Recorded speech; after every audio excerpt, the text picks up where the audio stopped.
Welcome back to सुबह की सोच। अब बात करेंगे पाकिस्तान वर्सेस ऑस्ट्रेलिया दूसरे वनडे इंटरनेशनल की, जो कि इस वक्त एथलीट ओवल में जारी है। पाकिस्तान ने टॉस जीतकर पहले बॉलिंग का फैसला किया और अभी तक लग ही रहा है कि बॉलिंग का फैसला पाकिस्तान का बहुत अच्छा रहा, जहां पे 4 विकेट लेने में पाकिस्तान कामयाब हुआ। 2 विकेट्स रही शाहीन शाह अफरीदी के नाम और 2 विकेट्स रही हारिस रऊफ के नाम। लगभग इस वक्त 100 के करीब रन बना चुकी है टीम ऑस्ट्रेलिया। कितना हदफ होना चाहिए, क्या आज का मैच पाकिस्तान जीत जाएगा, इस तमाम के ऊपर आज बात करेंगे। आज हम बात करेंगे स्पोर्ट्स की जानी मानी शख्सियत हमारे साथ मौजूद हैं, स्पोर्ट्स जर्नलिस्ट याहिया हुसैनी। बहुत शुक्रिया याहिया। सबसे पहले तो ये बताएं कि इस वक्त कोई भी तब्दीली नहीं की गई, 4 विकेटें लेने में 5 हो गई कामयाब। हैं। अच्छा जी, अब 5 हो गई हैं, 5 विकेटें लेने में कामयाब हो गया इस वक्त पाकिस्तान।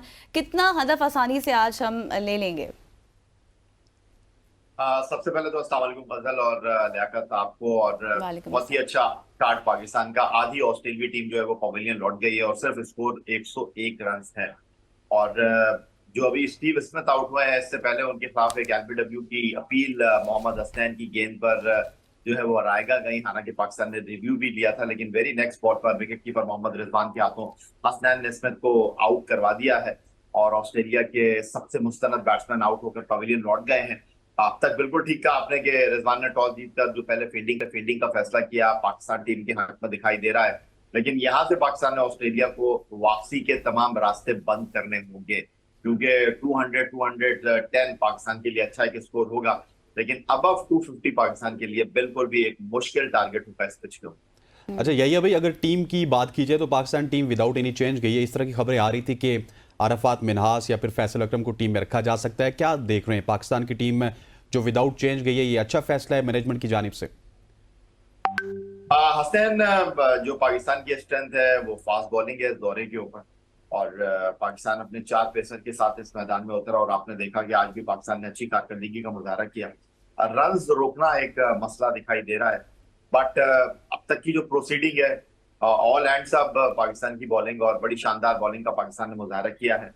अब मैक्सवेल बैटिंग करने के लिए आए हैं, जिनके क्रेडिट पर लगभग 4000 रन हैं वनडे इंटरनेशनल क्रिकेट में, और 4 उनके 100 हैं, 34 की उनकी रन बनाने की औसत है। अब जो देखने वाली बात है हसनैन, वो ये है कि पाकिस्तान ऑस्ट्रेलिया की इस इनिंग को किस तरह रैप अप करता है, क्योंकि पाकिस्तान ने टॉस जीतकर जो काम करना था वो तो कर लिया। अच्छा याहिया, ये भी बताएं कि आज ये तासुर है कि जो पिच है, जो कंडीशंस हैं, वो स्पिनर्स को ज़्यादा उनके लिए कारसाज साबित हो सकती हैं, और ऑस्ट्रेलिया के पास तो स्पिनर्स भी हैं। अब बताएं, मुझे कुछ ऐसा पिच में लगा नहीं। इस पिच के ऊपर अगर आप देखें तो अभी जिस तरह मानोस लबुशैन आउट हुए विकेटों के पीछे हारिस की बॉल पर, या स्टीव स्मिथ आउट हुए, बाकी बैट्समैन तो शॉट खेलते हुए आउट हुए हैं। ऑस्ट्रेलिया की जो अप्रोच है वो बहुत ही वाज़ेह है कि वो आते हैं और अटैक करते हैं। तो पाकिस्तान के नुक्ता नजर से बहुत अच्छा एक फैसला साबित हुआ है अब तक कि पाकिस्तान के कप्तान रिजवान टॉस जीते हैं और उन्होंने टॉस जीतकर पहले फील्डिंग का फैसला किया। आधी ऑस्ट्रेलिया की टीम को पाकिस्तान ने आउट कर दिया है। स्पिनर्स की जहां तक आपने बात की, देखिए इस पिच के हवाले से बहुत ज्यादा गुफ्तगू हो रही है कि ये पिच जो है वो स्पिनर्स को हेल्प करती है। ये मैदान जो है एडिलेड ओवल का, वो स्क्वायर बाउंड्री के अंदर जो है वो छोटा मैदान, यहाँ पर अगर आप लंबी शॉट खेलते हैं तो मैक्सिमम आपको रन हासिल हो सकते हैं। साइम अयूब को बॉल करने के लिए लेकर आए हैं आगा सलमान के होते हुए रिजवान। आपने बिल्कुल ठीक कहा कि ऑस्ट्रेलिया की लाइनअप में 1-2 स्पिनर्स मौजूद हैं, लबुशैन है, जैम्पा है, मैक्सवेल हैं, लेकिन पाकिस्तान के पास कोई मुस्तनद स्पिनर नहीं है। 4 प्रॉपर बॉलर के साथ आप खेल रहे हैं और आपको अगले जो 10 ओवर हैं 5वें बॉलर के, वो पूरे कराने सलमान आगा और साइम अयूब के साथ। तो बहरहाल पाकिस्तान की टीम इस वक्त डोमिनेट कर रही है मैच के ऊपर, और हम उम्मीद करते हैं कि पाकिस्तान की टीम इसी खेल का मुजाहरा करे और ऑस्ट्रेलिया को जो है वो एक कम टोटल तक महदूद है। अच्छा याहिया भाई, अगर देखा जाए तो आपकी एक बड़ी गहरी नज़र होती है क्रिकेट में, और ये हमारा जो ओपनर्स का प्रॉब्लम चल रहा है, ये प्रॉब्लम सॉल्व नहीं हो रहा। आज भी हम सेम ओपनर्स के साथ गए।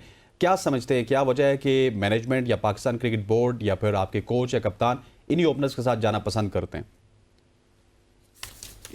देखिए हसनैन, आप जिन ओपनर्स के मसाइल की बात कर रहे हैं, बिल्कुल उसमें कोई दो राय नहीं है कि मसाइल हैं, लेकिन आप अगर देखें तो साइम अयूब और अब्दुल्ला शफीक पहली बार वनडे मैच में इनिंग का आगाज कर रहे थे, आज दूसरी बार करेंगे। आप जिस कारकर्दगी की बात कर रहे हैं वो ज्यादातर टेस्ट मैच में जो है वो इनिंग का आगाज साथ करते रहे। वनडे में तो ये उनका सेकंड एक्सपीरियंस है। तो थोड़ा सा आपको उनको मौका देना चाहिए, जैसे आपने बाकी लोगों को मौका दिया। बिल्कुल, इसमें कोई दो राय नहीं है कि जितना टैलेंट अब्दुल्ला शफीक के पास है वो उसको डिलीवर कर नहीं पा रहे। और same as it is Saim Ayub के साथ भी है। वो अपने टैलेंट के साथ इंसाफ कर नहीं पा रहे। लेकिन उनको आप मौका दे लीजिए। साइम अयूब जो है वो T20 स्क्वाड का हिस्सा नहीं है। आप खिला लें तीनों वनडे इंटरनेशनल इस पेयर को, थोड़ा सा मौका आपको देना चाहिए। ठीक है, या ये भी बताएं कि जो साबिक ऑस्ट्रेलियाई कप्तान हैं उन्होंने बाबर आजम को फॉर्म में आने के लिए ये मशवरा दिया कि वो विराट कोहली का तरीकाकार देखें और उस पर अमल करें। इस मुतालिक क्या कहेंगे? आप रिकी पॉन्टिंग की बात कर रही हैं गजल। जी जी। बात दरअसल ये है कि मुझे कहीं ऐसा लगता है कि ऑस्ट्रेलिया जो क्रिकेट है उनके पास कहने के लिए, बोलने के लिए कुछ है ही नहीं। बाबर आजम को वो डिस्कस कर रहे हैं, पाकिस्तान क्रिकेट के मसाइल को वो डिस्कस कर रहे हैं।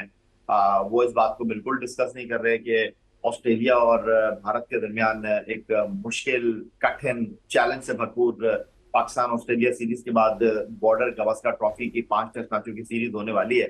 तो वाज़ेह तौर पर ये दिखाई दे रहा है कि वो हवा के साथ चलने की कोशिश कर रहे हैं और उनको पता है कि जी वो इस तरह की बातें करेंगे तो मीडिया के लाइमलाइट में वो आएंगे। पहले टेस्ट में 3-0 से टेस्ट सीरीज हारी है भारत की टीम। भारत की टीम जो है वो ऑस्ट्रेलिया आ रही है टेस्ट सीरीज खेलने के लिए। वो भारत की टीम की न्यूजीलैंड के हाथों नाकामी को लेकर और ऑस्ट्रेलिया की परफॉर्मेंस के हवाले से गुफ्तगू कर नहीं रहे। पाकिस्तान टीम के अंदर वो कीड़े निकाल रहे हैं, पाकिस्तान टीम को वो मशवरे दे रहे हैं। बहरहाल उनकी अपनी जाती राय है।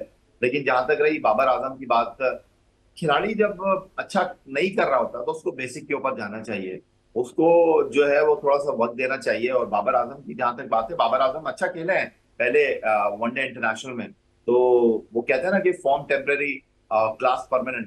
तो उम्मीद पर दुनिया कायम है कि बाबर आजम अच्छी कारकर्दगी का मुजाहरा करेंगे। बट जहां तक ऑस्ट्रेलिया के साबिक क्रिकेटर्स की बात है, तो मैं एक बार फिर आपको ये बताता चलूं कि मुझे कहीं ऐसा लग रहा है कि उनके पास कहने और सुनने के लिए कुछ है नहीं।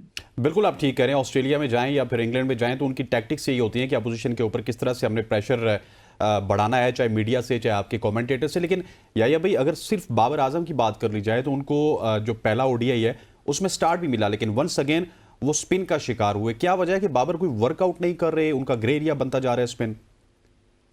नहीं, ये नहीं कह सकते आप कि बाबर आजम वर्कआउट नहीं कर रहे। उनका पैशन है क्रिकेट, उनका ब्रेड एंड बटर है क्रिकेट। ये कैसे कह सकते हैं आपके वो मेहनत नहीं कर रहे? कभी कभी ऐसा होता है कि आप अच्छी गेंद पर भी जो है वो आउट नहीं होते, और कभी कभी ऐसे होता है कि ऐसी गेंद जिस पर आपने काफी रन किए हुए होते हैं, आपका वक्त नहीं होता तो आप उस गेंद पर भी आउट हो जाते हैं। तो बाबर आजम का बैट पैड है, इसमें कोई दो राय नहीं है। डेफिनेटली बाबर आजम काम कर रहे होंगे, लेकिन दुनिया के एक बड़े बैट्समैन हैं, उनको इंटरनेशनल क्रिकेट खेलते हुए 10 साल हो गए हैं।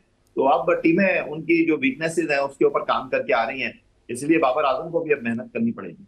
अच्छा याया, ये भी बताएं कि पहले दिन की जो कारकर्दगी थी पाकिस्तान की वो हमने देखी और आज भी अभी इस वक्त तक हम देख रहे हैं। देखने में तो यही लगा कि नहीं लगी आसान पाकिस्तान को ऑस्ट्रेलिया की टीम, लेकिन जो एक मेथड था कि ओडीआई में जो है वो टफ टाइम देना है वो अचीव नहीं किया। देखिए गजल, बात दरअसल ये है कि after a very long time, लगभग 1 साल के बाद पाकिस्तान 50 ओवर की क्रिकेट खेल रहा है। तो थोड़ा सा वक्त देना चाहिए। आपका कप्तान बदला है, मैनेजमेंट बदली है, खिलाड़ी बदले हैं, एक नए फ्रेम ऑफ माइंड में पाकिस्तान की टीम है। तो थोड़ा सा आपको वक्त देना चाहिए इस टीम को। और जैसे ही आप वनडे क्रिकेट में वापस आए तो आपको ऑस्ट्रेलिया में ऑस्ट्रेलिया के साथ खेलना पड़ रहा है। हमारी बड़ी बड़ी टीमें जो है वो ऑस्ट्रेलिया में जाकर स्ट्रगल करती रही हैं। तो ये नई टीम है और इनके खिलाड़ियों के पास तो ज्यादा एक्सपोजर भी नहीं है। आप बात करेंगे एक्सपोजर नहीं है तो शाहीन आफरीदी, बाबर आजम, नसीम शाह, मोहम्मद हसनैन, मोहम्मद रिजवान, बिल्कुल इनके पास एक्सपोजर है। लेकिन मैं बाकी खिलाड़ियों की बात कर रहा हूँ, थोड़ा सा आपको उनको वक्त देना पड़ेगा, थोड़ा सा आपको इस टीम को टाइम देना पड़ेगा। ठीक है, और मिडिल ऑर्डर की कितनी जिम्मेदारी होगी आज के इस मैच में? बहुत भारी जिम्मेदारी होगी। और मिडिल ऑर्डर, टॉप ऑर्डर, सबकी बड़ी भारी जिम्मेदारी है कंधों के ऊपर कि वो किस तरह इस मैच को लेकर चलते हैं। लेकिन सबसे पहले गजल इंपॉर्टेंट ये होगा कि इस वक्त 23वें ओवर का खेल जारी है। 110 पर ऑस्ट्रेलिया में 5 आउट है। पाकिस्तान बाकी मानदा 5 विकेटें भी हासिल करे, क्योंकि हमारी जो बैटिंग है वो वनरेबल है। हमारी बैटिंग जो है वो चलती है तो चांद तक चली जाती है, वरना शाम तक ही खत्म हो जाती है। तो यहाँ पर हमको कम से कम स्कोर पर रोकने की जरूरत है ऑस्ट्रेलिया को, ताकि इस मैच में अपनी जीत को यकीनी बना सके। आपने बड़ी खूबसूरत बात की कि चले तो चांद तक, ना चले तो शाम तक। मुझे ये बताइएगा कि इफ्तिखार अहमद नहीं है इस टीम में, कोई फिनिशर का रोल प्ले करते हुए इरफान खान नियाजी आपको नजर आएंगे? कितना ज़्यादा दबाव होगा उनको? एक बड़ी मुश्किल सीरीज़ है ऑस्ट्रेलिया में और वहाँ पे जाके परफॉर्म करना इरफान खान नियाजी के लिए। हसनैन लियाकत साहब, आपने कहा कि फिनिशर नहीं है, इफ्तिखार अहमद नहीं है, तो मुझे खुद आप बता दीजिए कि क्या इफ्तिखार को इस टीम में होना चाहिए था? बिल्कुल भी नहीं। आप मुझे खुद बता दीजिए कि मैं क्या तो इफ्तिखार फिनिशर? मैं तो यही भाई वो कहता होता था कि इफ्तिखार गिर गया सजदे में जब वक्त क़याम आया, हमेशा से। तो फिर मैं आपसे यही कहूंगा हसनैन साहब कि आप ही अपनी अदाओं पे जरा गौर करें। हम अगर अर्ज करेंगे तो शिकायत होगी। ठीक, लेकिन इरफान के हवाले से अगर थोड़ा सा आप बताना चाहें, क्या वो परफॉर्म करेंगे और एक जो हमारा स्लॉट खाली है उसको वो फिल करने में कामयाब होंगे? हसनैन साहब, कौन सा ऐसा खिलाड़ी है जिसको मौका मिले तो वो परफॉर्म नहीं करना चाहता? कौन सा ऐसा शख्स है जिसको मौका मिले तो वो सूरत हाल से फायदा उठाना नहीं चाहता? दुनिया में कोई ऐसा बंदा नहीं होगा। इरफान खान नियाजी के टीम में शमूलियत के हवाले से बड़े सवालात उठ रहे हैं और उनको जो है वो डिलीवर भी करना पड़ेगा। मेलबर्न में उन्होंने बहुत अच्छी फील्डिंग की, एक बहुत अच्छे फील्डर हैं, लेकिन उनको ये भी सोचना पड़ेगा कि उनका असल काम जो है वो बैटिंग है। फील्डिंग बहुत अच्छी बात है, लेकिन अगर वो अपनी बैटिंग के बॉक्सेस को टिक नहीं करेंगे तो फील्डिंग से वो टीम में नहीं रह सकते। स्क्वाड में तो रह सकते हैं, टीम में नहीं रह सकते। तो उनको आगे आने वाले दिनों में जब जब जहां जहां मौके मिले उनको अपने अहलियत को, सलाहियत को साबित करना होगा। बिल्कुल ऐसा ही है। और या ये भी बताएं कि अब जिस तरह अब ये मैच हो रहा है 2025 की बात करें, चैंपियंस ट्रॉफी की, जिसकी मेज़बानी पाकिस्तान ने करनी है, इस मुतालिक अब जिस तरह ये मैचेस हो रहे हैं, शायद अगर मैं ये कहूँ कि सबसे बड़ा इवेंट होगा चैंपियंस ट्रॉफी का 2025 में, तो अब एक टीम ऐसी तैयार करनी है इन मैचेस के बाद जो कि एक मतलब एक स्ट्रेटजी बनाए, स्ट्रेटजी के साथ मैदान में उतरे और आकर खेले, ऐसे खिलाड़ी तैयार करने होंगे। गजल, बात दरअसल ये है कि आप बहुत आगे बात कर रही हैं। हमको चैंपियंस ट्रॉफी से पहले जो है वो ऑस्ट्रेलिया के बाद जिम्बाब्वे जाना है, जिम्बाब्वे के बाद जनूबी अफ्रीका जाना है, जनूबी अफ्रीका के बाद जो है वो मुल्तान में जनूबी अफ्रीका और न्यूजीलैंड के साथ एक ट्राई सीरीज खेलनी है। फिर चैंपियंस ट्रॉफी की बात आएगी। हमारी अगर आप स्क्वाड की बात करती हैं तो देखिए 15 रुकनी स्क्वाड, 14 रुकनी स्क्वाड में 8-9 खिलाड़ी तो आप आराम से पिक कर लेंगे। बाकी 4-5 खिलाड़ी जो हैं उनको आपको जो है वो स्क्वाड में रखने के लिए सोचना पड़ेगा। तो ये जो क्रिकेट इस वक्त हो रही है ऑस्ट्रेलिया में या फिर उसके बाद जिम्बाब्वे में या फिर उसके बाद जनूबी अफ्रीका में, ये एक बेहतर मौका है कि खिलाड़ी जो है अपने मसल्स को शो करें और पाकिस्तान टीम में अपनी जो आमद है उसको मेक श्योर। ठीक, अच्छा यही अभी अब चैंपियंस ट्रॉफी की बात गजल ने स्टार्ट ही कर दी, तो मुझे ये बताइएगा कि क्या खबरें हैं आपके पास, क्या इंडिया की टीम पाकिस्तान आएगी? क्योंकि बहुत सारे प्रपोजल्स पे बात हो रही है। हाँ। लाहौर में मैचेस होंगे, फिर ब्रॉडकास्टर्स कह रहे हैं कि एक मैच आप रावलपिंडी में भी करवाएं, दुबई की भी बातें की जा रही एग्जैक्टली है। दुबई, वो तो आईसीसी ने मेरे ख्याल में कोई रिटर्न भी मांगा है कि आप रिटर्न हमें बताएं कि आप पाकिस्तान आएंगे या नहीं। उस हवाले से क्या खबरें, क्या इंडिया फाइनली पाकिस्तान आएगा? हसनैन लियाकत साहब, जब तक इंडिया पाकिस्तान आ नहीं जाता, मैच हो नहीं जाता, ये खबरें चलती रहेंगी, ये गुफ्तगू ज़बान ज़दे आम रहेगी। कोई कहेगा कि इंडिया नहीं आ रहा, कोई कहेगा कि इंडिया आ रहा है, कोई कहेगा कि ये चैंपियंस ट्रॉफी पाकिस्तान पूरी, कोई कहेगा चैंपियंस ट्रॉफी में पाकिस्तान अपने मैच पाकिस्तान में खेलेगा, भारत पाकिस्तान में नहीं खेलेगा। जब तक इंडिया पाकिस्तान नहीं आ जाता तब तक ये गुफ्तगू चलती रहेगी। लेकिन आपका जो क्रिकेटिंग तजुर्बा है वो काफी लंबा है, आप क्या समझते हैं कि वो आएगा इंडिया पाकिस्तान चैंपियंस ट्रॉफी खेलने के लिए? सिर्फ तज्जिया मांग रहा हूं आपसे। देखिए हसनैन साहब, फिर मैं दोबारा से आपसे अर्ज करूं और आपको बताऊं कि पाकिस्तान इंडिया है या इंडिया पाकिस्तान जाए, ये फैसला ना पाकिस्तान ने करना है ना इंडिया ने करना है। ये फैसला ना क्रिकेट बोर्ड पीसीबी ने करना है ना बीसीसीआई इंडियन क्रिकेट बोर्ड ने करना है। ये दोनों मुल्कों की हुकूमतें ने फैसला करना है और सिग्नल अच्छे आ रहे हैं।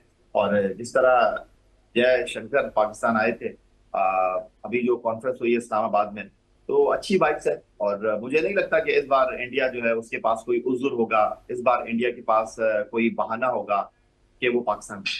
ठीक हो गया सर, आखिरी सवाल करूंगा, कितने रन होने चाहिए जो कि पाकिस्तान आसानी से अचीव कर सकता है? कम से कम रन होने चाहिए, तो 119 हो गए हैं और नेचुरल बैटिंग करने के लिए आ गए हैं और अप्रोच बहुत वाज़ेह है ऑस्ट्रेलियन बैट्समैनों की कि आओ मारो रन्स को। तो सीधा मतलब यह है कि आपको उनको अंडर 200 रखना है और अगर वो 200 प्लस करते हैं तो 250 के अंदर अगर आप रखेंगे तो आपके लिए अच्छा होगा। सीनियर स्पोर्ट्स जर्नलिस्ट या हुसैनी हमारे साथ मौजूद थे। Thank you so much for joining us याया भाई। आज एक बात कर रहे थे कि अब देखते हैं कि किस तरह मैच जो है वो आगे जाता है और कितने रन्स पाकिस्तान बना लेता है। यहाँ पर वक्त हुआ एक छोटी सी ब्रेक का, स्टे विद अस। हैं।